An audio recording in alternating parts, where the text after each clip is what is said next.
দাদুকে আমাকে বেয়ে লাগে না যে দাদুর লোকে দুষ্টামি করু। মাঝে মধ্যে মন চায় জামা কাপড় না করি জাঙ্গে পরি করি। সোর্স আছে আন্ডা সান্ডা গুন্ডা যেগুলো আছে। আসসালামু আলাইকুম। দেশের জনপ্রিয় ধারাবাহিক ব্যাচেলার পয়েন্টের নতুন সিজন শুরু হতে যাচ্ছে প্রায় 2.5 বছর পর।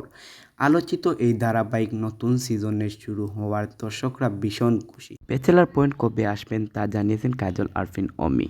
বলেছেন যে আগামীকাল 5 ঘটিকায় আমরা ব্যাচেলারের ফার্স্ট লুক দিয়ে। একদিকে বুধবার বিকালে প্রকাশিত হলো এই ধারাবাহিকের প্রথম লুক পোস্টার। পোস্টের লুকে যথাক্রমে শিমুল, কাপিলা ওরফে পলাশ এবং মার্জুক রাসেল ওরফে পাশাবাই এবং হাবু ওরফে চাষি। ফার্স্ট লুক প্রকাশের সঙ্গে সঙ্গে ব্যাচেলার পয়েন্ট নাটকের হাজার দর্শক সোশ্যাল মিডিয়াতে উল্লাসে প্রকাশ করে ও মন্তব্য করছেন। তারা জানতে চেয়েছেন কবে আসবেন নতুন সিজন।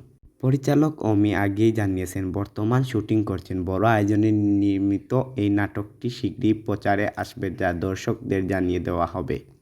কিন্তু সিজন 5 এত দেরি করে শুরু হতে যাচ্ছে কেন? এর উত্তরে কাজল আরফিন বলেন, দেখেন, আমি একটা সিজন শেষ করার পর সাথে সাথেই চাইলেই নতুন সিজন শুরু করতে পারি, কিন্তু তাতে কোনো বৈচিত্র্য থাকবে না। প্রতিটি সিজনেই আমি নতুন স্বাদ দেওয়ার চেষ্টা করি দর্শকদের। এই জন্যই ব্যাচেলার পয়েন্টে এত দেরি হয়। যারা শেষ পর্যন্ত দেখছেন এই ভিডিওটা, তাদেরকে অসংখ্য ধন্যবাদ। আমাদের চ্যানেলের পাশে থাকবেন, সাবস্ক্রাইব, লাইক, কমেন্ট, শেয়ার করবেন।